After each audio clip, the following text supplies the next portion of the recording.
श्रीमन्नारायण नारायण नारायण।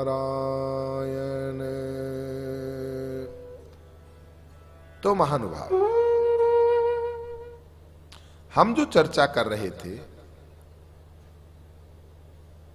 कि दुख सुख पाप पुण्य दिन राति, ये सब जोड़े हैं। कांसी मग सुरसरी कृम नासा, मरु मारव मही देव गवासा, सरग नरक अनुराग विरागा, निगमा गम गुण दोष विभागा। ये सब जोड़े बनाए हैं परमात्मा ने। स्वर्ग है तो कहीं नरक भी है, सरक नरक अनुराग विरागा, निगम आगम गुण दोष, ये सब विभाग किए हैं, दो दो जोड़े बनाए। और ये ऐसा नहीं कि खाली चेतन में दोष है, जड़ में भी दोष है।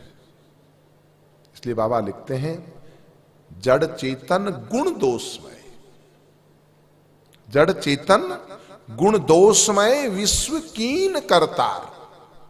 भगवान ने ऐसा ही बनाया है, जड़ चेतन गुण दोषमय विश्व कीन करतार। तो महानुभाव, हम लोग चर्चा कर रहे थे जड़ चेतन गुण दोषमय विश्व कीन करतार, संत हंस गुण गहि पय, परिहरिवारी विकार। ये पूरा जड़ चेतन जितना भी है वो सब गुण दोषमय है।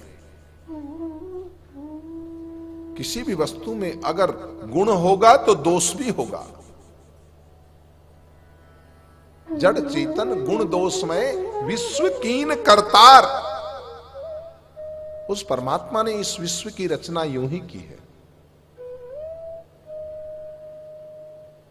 हमारे अगर हम राजस्थान की परंपरा में जो हमारा डिंगल साहित्य उसको उठा करके देखें, क्या सुंदर विश्व की रचना का एक छपे।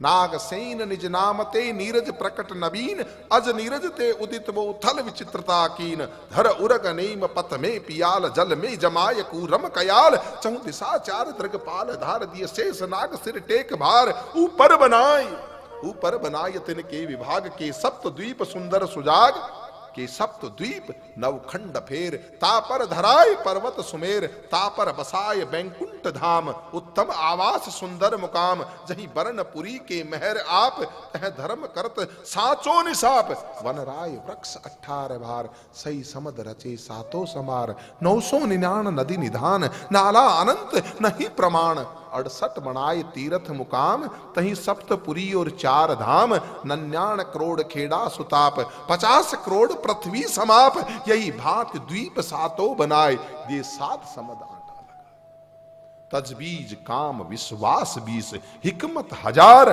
हुंदर 36, या विद से रचना करी, बांध सकल विस्तार, पुत्र भय निज ब्रह्म के 88,000। जड़ चेतन गुण दोषमय विश्व कीन करतार। उस परमात्मा ने जड़ और चेतन को गुण दोषमय बनाया है, और ऐसा ज्ञान होना चाहिए। आदमी कई बार ऐसी अपेक्षाएं कर लेते हैं कि अब ये आदमी तो अगर साधु है तो अच्छा ही होना चाहिए।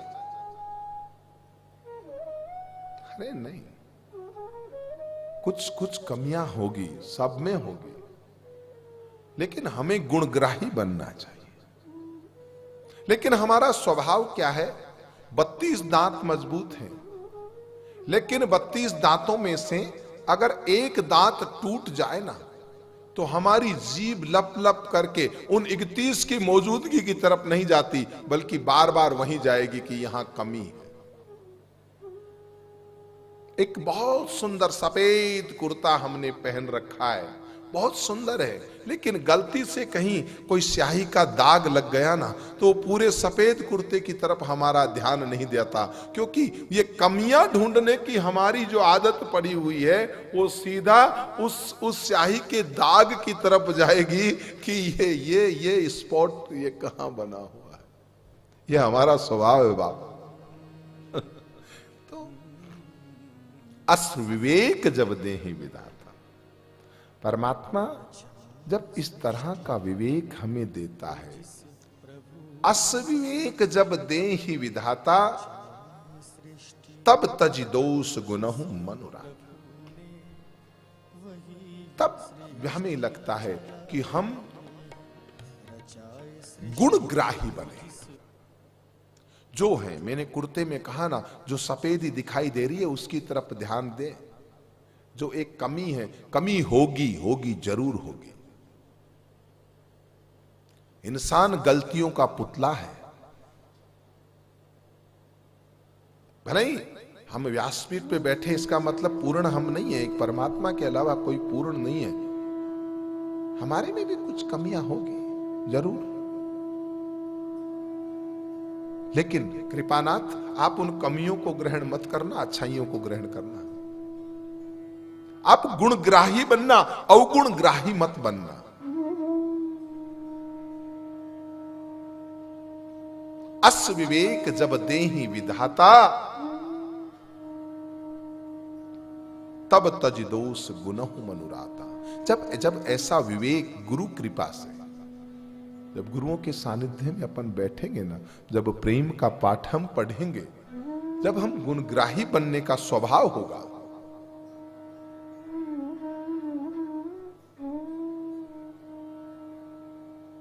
राजा जनक और सुखदेव जी महाराज की परीक्षा लेते समय राजा जनक ने कहा, पहले दिन महल में भेजा परीक्षा के लिए, तो कुछ ऐसी अशोभनीय घटनाएं देखी। बोला क्या देखा? बोला महाराज कुछ कह नहीं सके। बोला अब की बार जाओ, शायद रात का अंधेरा था, देख नहीं पाए। ये दीपक जला के हाथ में रख दिया, ध्यान रखना घी ढुले नहीं, दीपक बुझे नहीं। और जब अपने आप को उस दीप की ज्योति में अपना ध्यान लगा लिया, तो वो स्थितियां वैसी की वैसी थी, उससे चौगुनी थी। लेकिन अपने को जब हमने ज्योति में, उस गुण में लगा लिया, तब कुछ दिखाई नहीं दिया। विधि प्रपंच गुण अवगुण साना। महानुभाव रहेगी, दुनिया बदलने वाली नहीं है। मैं पूर्व में आपसे निवेदन कर चुका कि सुधारक बनने का प्रयास मत करना, नहीं तो बहुत दुख पाओ। घर में भी स्वीकारक बनिए, जो है सो है। इसको समझिए, श्रीमद् रामचरित्र मानस के माध्यम से समझिए। होगा, हर व्यक्ति की अपनी निजता है, लेकिन हर व्यक्ति में गुण जरूर होता है। हम ये चर्चा इसलिए कर रहे हैं, हर व्यक्ति में गुण जरूर होता है, इसलिए आपको गुणग्राही बनना है, अवगुणग्राही नहीं बनना। अस विवेक जब देहि विधाता, तब तज दोष गुनहु मनुराता। काल स्वभाव कर्म बरियाई, भले हु प्रकृति वस चुकहि भलाई। भाई कोई समय ऐसा आ जाता है, विद्वान ज्ञानी लोग भी राह भटक जाते हैं। ये प्रभु की माया ऐसी है, चूक जाते हैं। क्योंकि यन माया वस्मृति विश्वम अखिलम ब्रह्मादि देवासुरा, उसकी माया के हम सब लोग वशीभूत हैं। या नारद जैसा मुनि जो है ना, वो भी चूक जाते हैं, शील निधि की कन्या पे मोहित हो जाते हैं। अब काल स्वभाव, एक तरफ कामदेव को कंदराओं में जीत के आए हैं, एक तरफ नारद मुनि को कैसी कैसी वो भी कामदेव के साथ आने वाली फौज, उस पे मोहित नहीं हुए। और काल स्वभाव कर्म बरियाई, भले ही प्रकृति वश चुकई भलाई। भगवान ने यही बोध कराने के लिए अपनी माया से, जिसका वर्णन हम आगे करेंगे श्रीमद् रामचरितमानस में। काल स्वभाव कर्म बरियाई, भले ही प्रकृति वश चुकही भलाई। होगी मेरे में, और मैं महाराज ग्रस्त में जीवन जीने के साथ में गुरु कृपा से ही जो कुछ कह पाए, बहुत सी कमियां मेरे में भी होगी। व्यक्ति कमियों का पुतला है, लेकिन आप सुधार लेना। तुलसीदास जी कह रहे हैं आप सुधार लेना। सो सुधार हरिजन जी मिले ही। मेरी उन गलतियों की तरफ आप ध्यान मत देना। कृपानाथ मेरा निवेदन है कि आपको मेरे गुरु जी की प्रसादी में जो कुछ अच्छा लगता हो आप उसे ग्रहण करना। मेरा कोई स्वभाव या मेरी कोई आदत या मेरी कोई बात जो आपको अच्छी नहीं लगती हो, उसे आप मुझ तक छोड़ देना। आप सिर्फ गुणग्राही बनना। आप भगवान के जन है, वैष्णव जन है। सो सुधार हरिजन जी मिले ही, दलि दुख दोष विमल जस देहि। हरिजन कौन है? हमेशा यश ही देते हैं। हरिजन वो हैं जो किसी को अपयश नहीं देते। आप सुधार लेना। मैं नहीं सुधार पाया, आप सुधार लेना। सो सुधार हरिजन जी मिले ही, दलि दुख दोष विमल जस देहि। संगत का फर्क पड़ता है महाराज, संगत का फर्क पड़ता है। खलऊ करई भल पाई सुसंगु।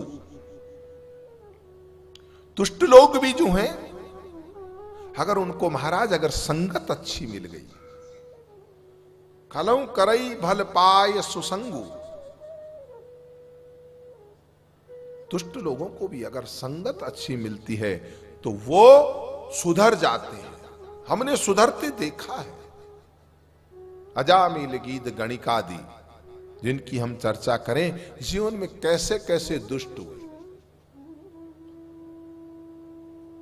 स्वयं रामायण के रचयिता वाल्मीकि जी महाराज का जीवन भी उठा के देखिए। लेकिन सुसंग जब प्राप्त होता है तब वही वालिया वाल्मीकि बन जाते हैं। ये संगत का फर्क है। खलऊ करई भल पाए सुसंगु, पर मिटहीन मलिन स्वभाव अभंगु। कई बार हम देखते हैं कि व्यक्ति संगत की वजह से अच्छा होता है, लेकिन वो पुरानी वृत्तियां जो है वो व्यक्ति के भीतर छुपी हुई रहती है। और जो ही वो सुसंगत छोड़ता है, जो ही कोई दूसरा कुसंग का आश्रय मिला तो जैसे चिनगी आग की परी पुनाने घास, वो वापस ज्वलंत हो जाती है।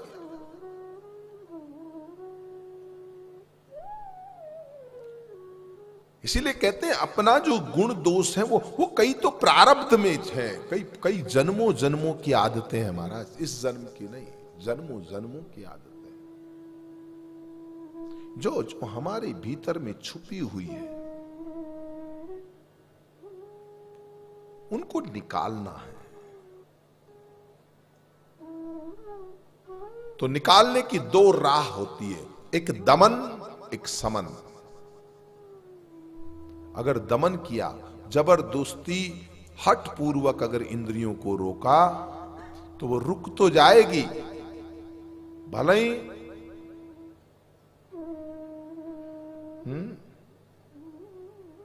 खलऊ करई भल पाय सुसंगु, कुछ समय के लिए मिट जाएगी, पर मिटा ही न, वो स्वभाव मिटेगा नहीं। लेकिन उसको दमन करने के बजाय अगर आप समन करते हैं, समझा करके उसको भीतर से निकालते हैं।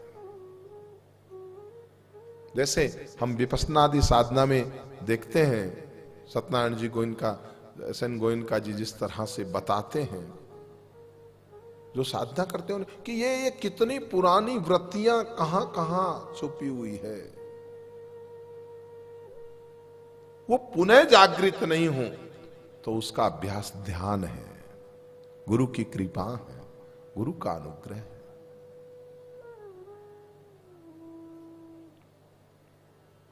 लखि सुबेश जग वंचक जेऊ भेष प्रताप पूजी है तेऊ। कई लोग बड़ी दुकानदारी अच्छी चला लेते हैं,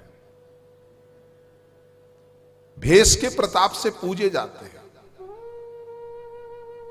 इतना सुंदर वो जब रामलीला लोग करते हैं ना, तो अभिनय करने वाला व्यक्ति वास्तविक व्यक्ति से कई गुना अच्छा होता है। ऐसे ही जो ये आर्टिफिशियल संत बनते हैं ना, ये महाराज सच्चे संतों को छोड़ करके बहुत अच्छा। लकी सुबेश जग वंचक। आह, क्या सुंदर महाराज जी का पहनावा है ना, अरे भीतर का पहना।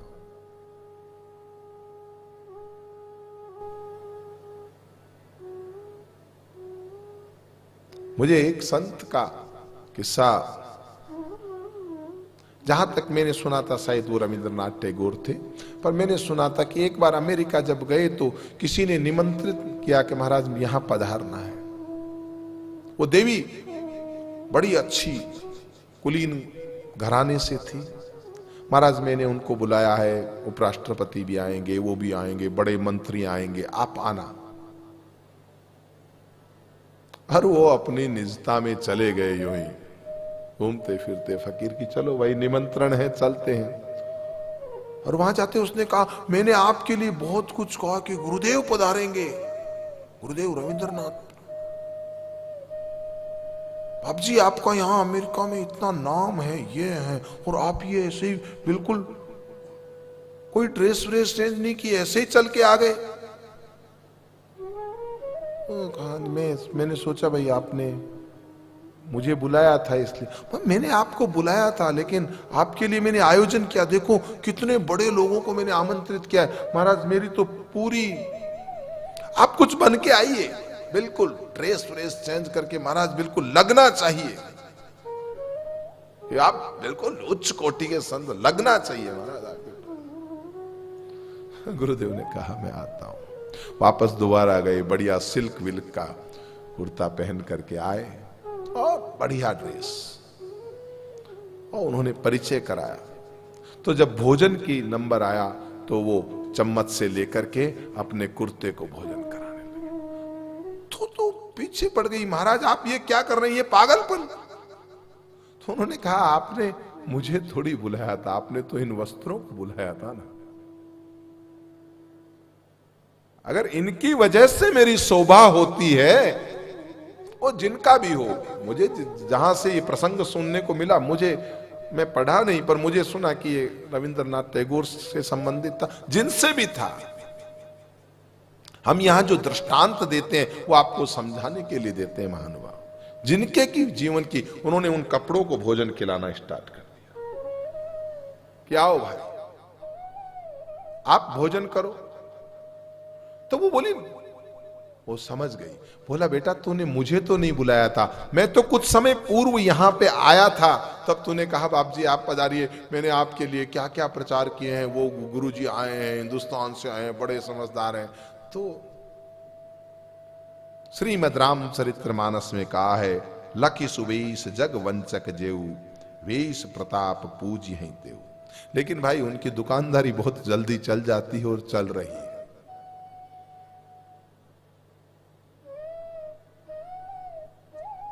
हमने भी सोचा, हम गुरु जी के आशीर्वाद में रहें तो हर तरह की मंत्र विद्या भी सीखी, साबर मंत्र भी सीखे। जो गुरु के पास में सारे हथियार थे वो मेरे गुरु जी ने उदार दिल से मुझे दिए। चाहे वो संगीत की शिक्षा हो, चाहे वो सावर मंत्रों की शिक्षा हो, मैंने अन्यत्र कहीं से कुछ आई ज्योतिषीय ज्ञान सीखा हो, सब कुछ सीखा।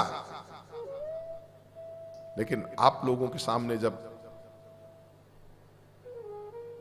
ये प्रदर्शन करने का समय आया तो मैंने श्रीमद् रामचरितमानस को चुना। इसमें कोई दो राय नहीं कि मेरे ऊपर गुरु कृपा से ये मंत्र शक्ति और ये इस तरह की विद्याएं मैंने सीखी अपने गुरु जी से। लेकिन मुझे तो ये प्रेम की गंगा बहानी थी। ज्योति से ज्योति जलाते चलो और प्रेम की गंगा बहाते चलो। लखी सुबेश जग वंचक जेऊ और ये भेष प्रताप पूजी ही देव। ये भेष के प्रताप से बहुत लोग बोले क्या महाराज, कितना कितना इतना सुंदर वेश धारण करते हैं। लखी सुबेश जग वंचक जेऊ भेष प्रताप पूजी ही देव। उघरई अंत न हो ही निबाऊ काल नेम जिमि रावण राव। श्रीमद् रामचरितमानस कहती है, लेकिन ऐसे आर्टिफिशियल लोग जो है ना वो ज्यादा देर तक टिक नहीं पाते हैं, उनकी साधुता का मालूम चल जाता है। लखी सुबेश जग वंचक जेऊ भेष प्रताप पूजियई तेहू।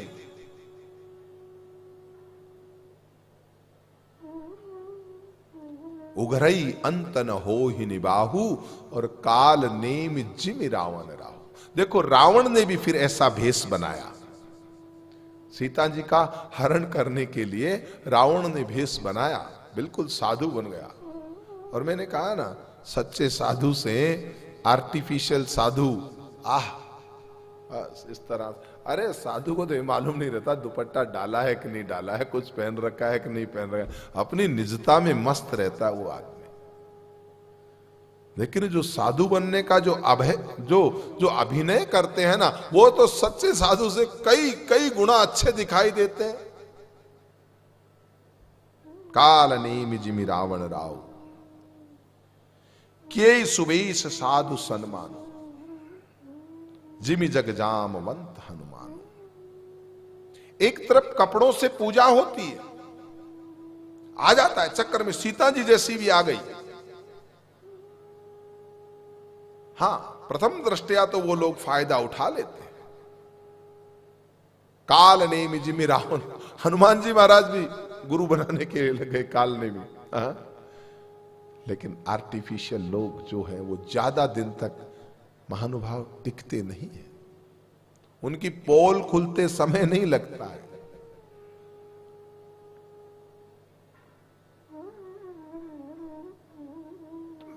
मुझे तो हमारे गोपाल जी, पंडित गोपाल कृष्ण तिवारी जो मेरे सहयोगी हैं, वो मुझे बार बार कहते हैं बाप जी ऐसा नहीं रहा जाता। मैं अपनी निष्ठा में जो है सो है।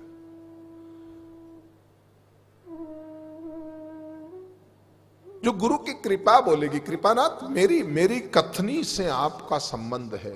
मैंने क्या पहन रखा है, मैं कैसे जीता हूं, क्या मेरी जीवन शैली, क्या लेना देना। गुरु की करनी गुरु जाएगा, चेले की करनी चेला। आपका और मेरा संबंध अगर कोई है तो हमारे इस संवाद का संबंध है। और जो गुरु कृपा से जो शब्द आपको मिल रहे हैं, उन्हें मेरे गुरु जी की प्रसादी समझ करके आप अपने जीवन में उतारना। मैं व्यासपीठ से विश्वास दिलाता हूं, जीवन बदल जाएगा। और कुछ समय संग कीजिए। आप लोगों के ही आग्रह पे हमने पुष्कर में एक कार्यक्रम आयोजित किया है। ये 5 दिवसीय कार्यक्रम जो एकादशी से अमावस्या तक चलेगा, जिस कार्यक्रम में हम कोशिश कर रहे हैं कि उसमें योग भी हो, उसमें ध्यान भी हो, उसमें सत्संग कथा भी हो, शाम को सांस्कृतिक कार्यक्रम भी हो। हमारे गोपाल जी कहते हैं गुरुजी शाम को सांस्कृतिक, मैं बिल्कुल मौज आनंद लो बाप, उत्सव मनाओ। वहां पे आपके बुजुर्गों का, आपके पूर्वजों का हमारे सब विद्वान साथियों के साथ में उस पुष्कर के पवित्र घाट के ऊपर जहां पितरों को मुक्ति मिलती है, अमावस्या का शुभ दिन के ऊपर आपके पितरों का श्राद्ध और तर्पण भी हो और ब्रह्मा जी के दर्शन भी हो, ऐसी व्यवस्था हम करने जा रहे हैं। और मैं तो चाहूंगा सच में, अगर आप किन्हीं समस्याओं से अगर जूझ रहे हैं तो वैदिक रास्ता अपनाइए, ये सात्विक राह अपनाइए। मैं विश्वास देता हूं व्यासपीठ से आपके जीवन में मंगल होगा, अच्छा ही अच्छा होगा। आप सबका शुभ हो, आप सबका मंगल हो, इसी आशीर्वाद के साथ हम आगे बढ़े। उससे पहले 2 मिनट के लिए ध्यान से आंखें बंद कर परमात्मा का स्मरण करेंगे। ओम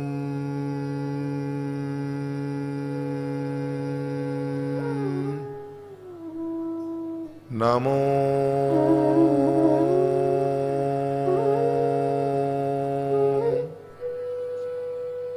भगवते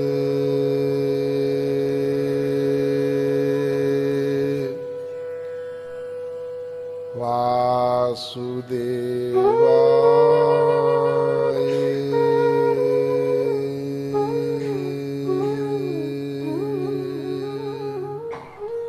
सद्गुरुदेव भगवान की जय।